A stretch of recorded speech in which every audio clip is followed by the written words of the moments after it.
Good evening and welcome to the Bedtime Story with the Bedtime Cocktail. And tonight, the cocktail of the night is going to be a daiquiri. And to be more specific, a mango daiquiri. So let's not waste any more time. Let's get into it. So, what we're going to do is we're going to need a measuring cup or a jigger, is what they call it. And what we're going to do is take simple syrup. Simple syrup is really just dissolved sugar and water. Child, you can get it at the grocery store or you can make it yourself. Let me tell you the ingredients. 1 part sugar, 1 part water. Heat it up, mix it together, simple syrup. So what we're going to do is 1 jigger of simple syrup, 1 jigger of lime juice, squirt, squirt, squirt, squirt, squirt, and 2 jiggers of rum. I got this big old bottle of Bacardi Black. This is the rum of choice. It was on sale at Fry's Child, $17.99 for this big old bottle. So 1, 2. Now my bartenders out there that is watching this and saying, "What are you doing?" It my way, my way. Because daiquiri basically is rum, simple syrup, and lime juice.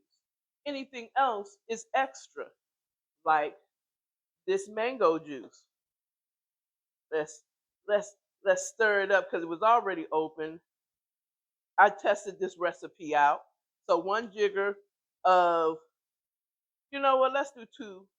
Let's do 2 jiggers of it since we did 2 of the rum. This is going to be a lot of daiquiri, child. Okay, I'm gonna still be sipping on this into the new year, child. Now, what we're gonna do is we're gonna add just a 1, 2, 3. Well, never just one, but maybe 2, 3 cubes, big cubes of ice, or just enough to cool it down. And let me find me a glass. I'm gonna put this in.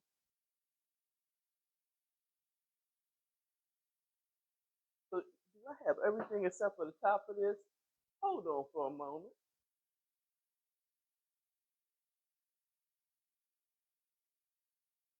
Okay, for the life of me, I'm about to say I can't find the top to my cobra. I was going to improvise. I'm going to use a cup. I know how to make me a hawthorn shaker now. So this is a Kobe shaker. Okay. So we're going to shake this all up until the shaker is cold, like frosted.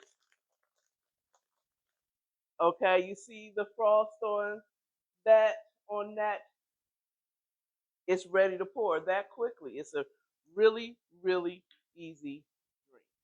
So we're going to pour it in my good day, bad day, don't ask day. And I'm pouring it all the way up to the don't ask child. Okay. This year has been a don't ask. Okay. I'm going to put a couple of cubes of ice in there to keep it cold and to help dilute it because I did put a lot of rum in there. We're going to put some cherries in this maraschino, I never say it right, maraschino cherries. I be saying magical cherries. I be saying everything. Okay, here you go, a mango daiquiri, made perfect to perfection. This is the bedtime cocktail for tonight.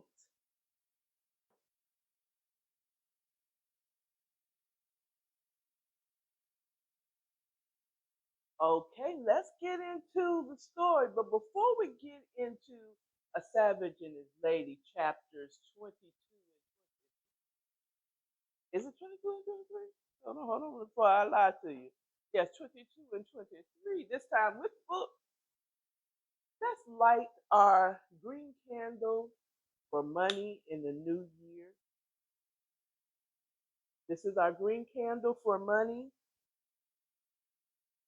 and our yellow candle for gold. So we're going to let that burn. Let it burn. Also, I do want to tell you also the gold is not just for gold, like silver and gold, but it's also good energy. So let's bring this in here with good energy, money energy in the 2026. So let's get into it because I'm going live in a few minutes. So, okay, so we had left off in 21. Hold on, let me get there so I can help refresh. Okay, that's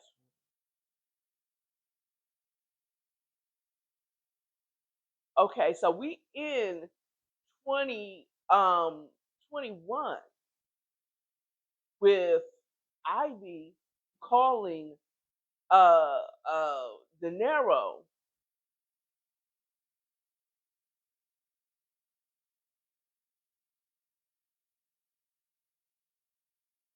Oh no. Correction. We in chapter 22. I mean 21 with Kyra getting the most important information about her son Kyra. Okay, that we know he's in Atlanta, but her girl Diamond, okay, had come through with more information, and she found out where Gabby has been spending her money. With this information, Kyra, Kyra is destined for Atlanta to go get her child, and she told Diamond, "I'm going, but you better not tell not nobody. I'm going to Atlanta. Atlanta. I'm going to Atlanta." Yeah, I think so. Okay, so we start chapter 23 with her getting up in the morning, getting herself ready, getting her daughter ready to go to her mother so that she can go to Atlanta and get her son. So she, it starts off with her, just the morning routine with the daughter. De Niro did not come home last night because he was busy with Ivy and um, this early labor. She gave birth to her child way early, 14 weeks early, child.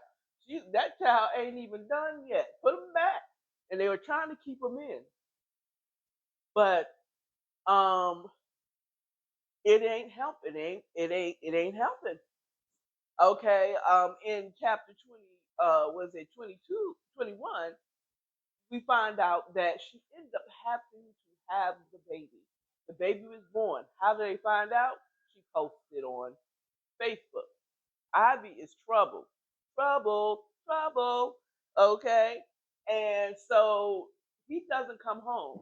But she's not really tripping because she's on a mission. You know what I'm saying? So she calls him and find out, what's going on, whatever. He's not answering his phone, it's going straight to voicemail. She's like, what the heck is going on?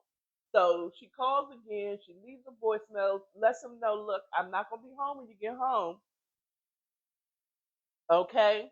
I love you. I hope everything is well with the baby and you. Okay? So either way, so she gets the baby dressed, Danelle dressed, she goes over to her mother's house and asks her mom to keep Danelle while she goes out of town and handle some business. Okay, but she didn't come up and say it like that. She just, basically like, I need you to help me out. He said, and mom's is like, well, you know I love my baby girl. You know I love my grandbaby, but where's her father? He said, child, he's taking care. He with his other baby mama. It's a whole thing. I don't feel like don't have time to explain. Can you do it or not?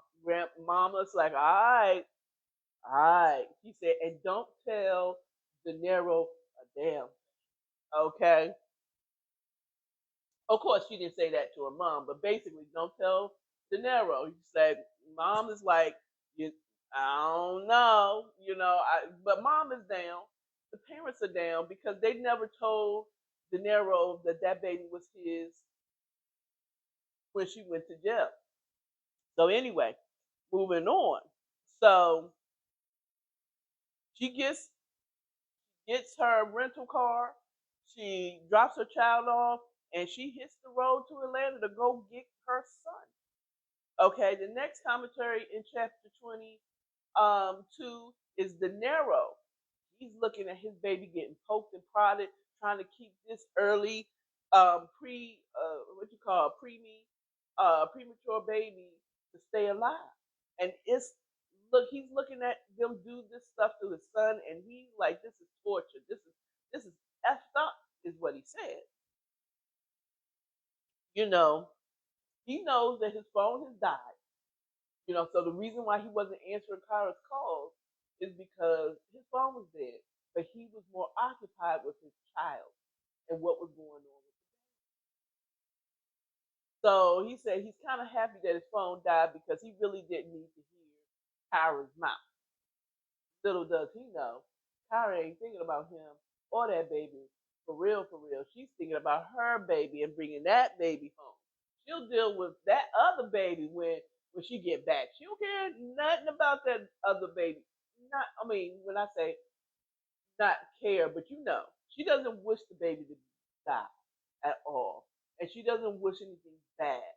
The mother needs to keep, or she's gonna have to check up all the time, but you know, anyway.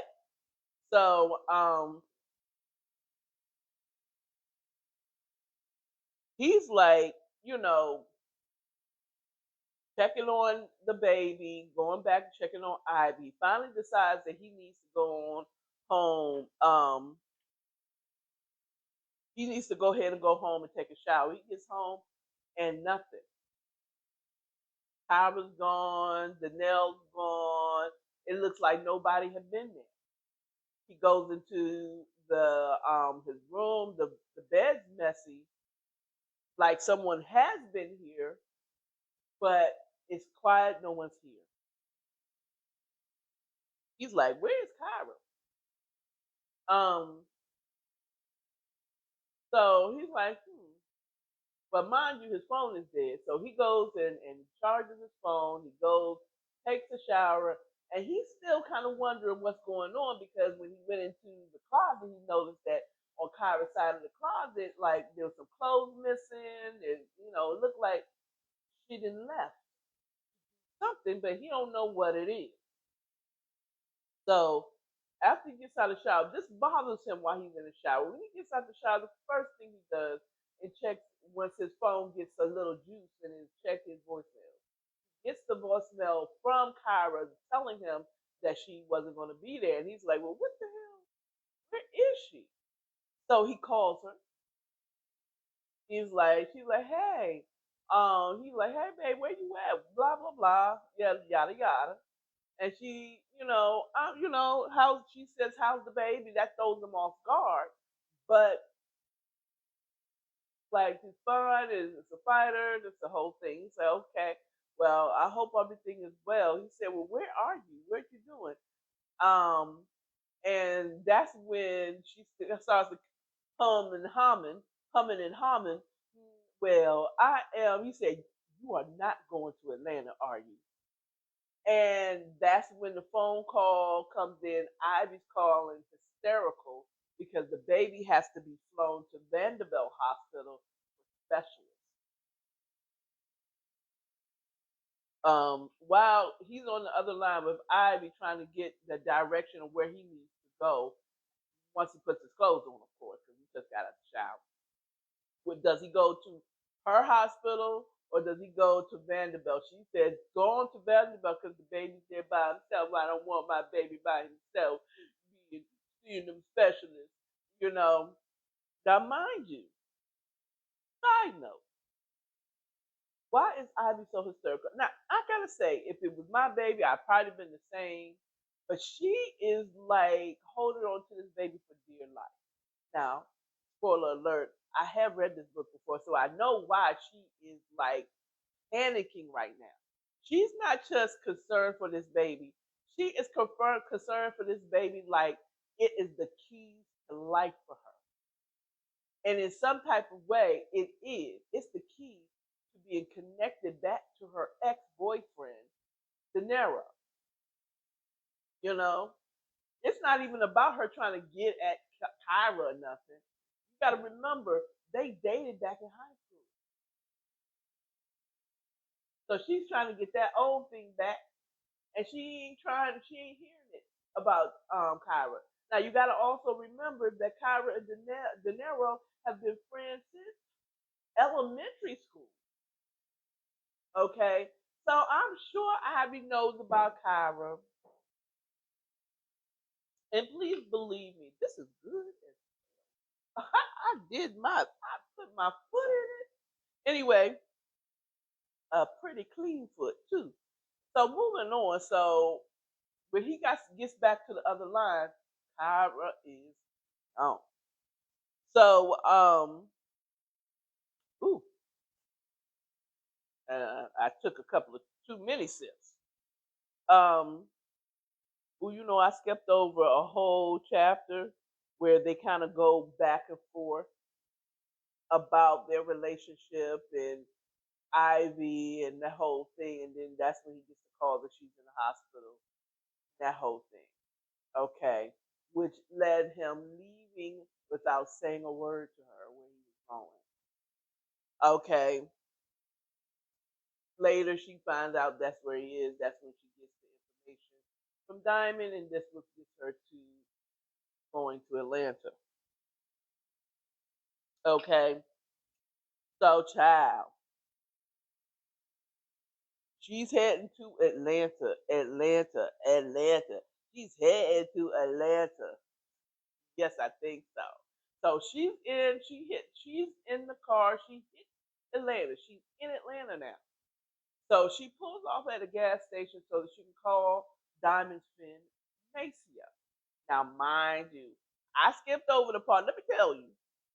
Okay, now if you want this in succession of how this goes, get the book. I promise you, not be disappointed. Okay, so when Diamond called her boy Maceo, okay, she had him on speakerphone. Kyra was, uh, just say, she made it rain in her pants. Okay, and the way she describes him, it reminds me of Gen X stand up. Gen X stand up. If you watch The Different World, okay, and Freddie's boyfriend Shaka Zulu or whatever he called himself. Okay, yeah, gray-eyed Gary. Mm-hmm. Uh-huh. Either him or I think he's also called Gary too. Gray-eyed, pretty boy, light skinned. Okay, was in How to Think Like a Man with Kevin Hart. You know who I'm talking about. The one that was in Barbershop. Him. That. Think of him. Think of him. Okay, but a deep, deep voice. It sounded in a southern drawl. What's up, Shorty? What's up, Shorty? I can't do it because I'm not a man. Okay, but he sounded good on the phone. When she gets to Atlanta, child, when she lies her eyes on that Negro, he's sitting there with her mouth open and he's laughing because he know he's pretty.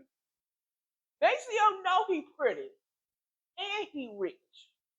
Okay, So he's like laughing at her because she pulls up. He gives her the address. She gets there and she's impressed. He lives on what's that, Mount Perrin. And anybody from Atlanta know where Mount Perrin is? That's like kind of like the Dunwoody. Not really Dunwoody. It's like northwest, northeast. No, northeast. Mount Perrin. That's in the Dunwoody. And if you know Atlanta like I know Atlanta, okay, that's the secret rich area. Okay, this is the place. Y'all gonna go there and y'all wanna live in Buckhead, child. If you know, you know. There's two places that you wanna be. You wanna be in Dunwoody. Yes, that's what you want to be. And that part is like Dunwoody area, back there in the cut. Nobody really knows about that. They don't know about that. They don't know about that. The other place is East Piedmont in Maryland. Okay, if you live a peaceable life and you don't cause that much trouble, you want to be there. Cobb County now. That's why I say you. If you don't want to cause no trouble, you just gonna live a peaceful life. They like it. They gonna like you, but they don't play. They put a ninja in the jailhouse. Okay. But moving on, that's where he is, and his house is beautiful. The mouth is open. He's beautiful. The house is beautiful, child. And you can tell he doesn't have really a fashion. He has fashion, so like he knows what's popular. But like she said, the room that he had her staying at, it was Versace everything. It looked like a catalog. And she kind of laughed, and he said, "Don't be laughing because I ain't got no woman to do the fashion. So everything is Versace, Versace, Versace, right?" So she could kind of tell that, but it's nice. It looks nice, but you can tell that there's no woman's touch to it. You know what I'm saying? It's like he's seen that in the catalog. He said, "Give me the exact living room, just like that." So he goes there. She's like, "Ooh, child." She's in Atlanta. She done met Maceo. She was trying to find a hotel, but Southern Hospitality will not let you um sit up there and go stay in a hotel when you got plenty of room in your home. Okay? Absolutely not. They won't let you stay. They won't let you stay in a hotel. You have to insist and say, like, I already got it and I'm not losing my money. Okay? Or something like that. But I'm gonna tell you personally, this is just a side note from your auntie. I absolutely love staying in a hotel when I go on visit. Before, with my broke ass had to stay with family. Okay. Now there's some guy. I went to visit my baby brother, and his wife, my baby sister. She's my sister. She's not just his wife. She's my sister. And I stayed with them. It was beautiful. But child, yes, I did that. I never wanted to turn back around, but this time I had to do it. But either way, yes. So yeah, she said he's gonna be a problem. And child, when I tell you when I get to 24, it's gonna be hot, and I'm gonna do it tomorrow. So that's it when it comes to chapter 22 and 23 of A Savage and His Lady. So she's in Atlanta. Um, De Niro is in Nashville dealing with his baby mama, trying to find out what's going on there. They're air lifting him to another hospital where they're specialists. Hopefully, he will live. Okay. And we're gonna find out if what happens with her and Maceo because Diamond did warn her, don't mess with him. Pretty boy like that? A pretty boy like that? Yeah. I can't wait. I'll come back to you tomorrow for 24 and 25. When we're almost to the point where the second book begins. I'm excited. I'll talk to y'all later.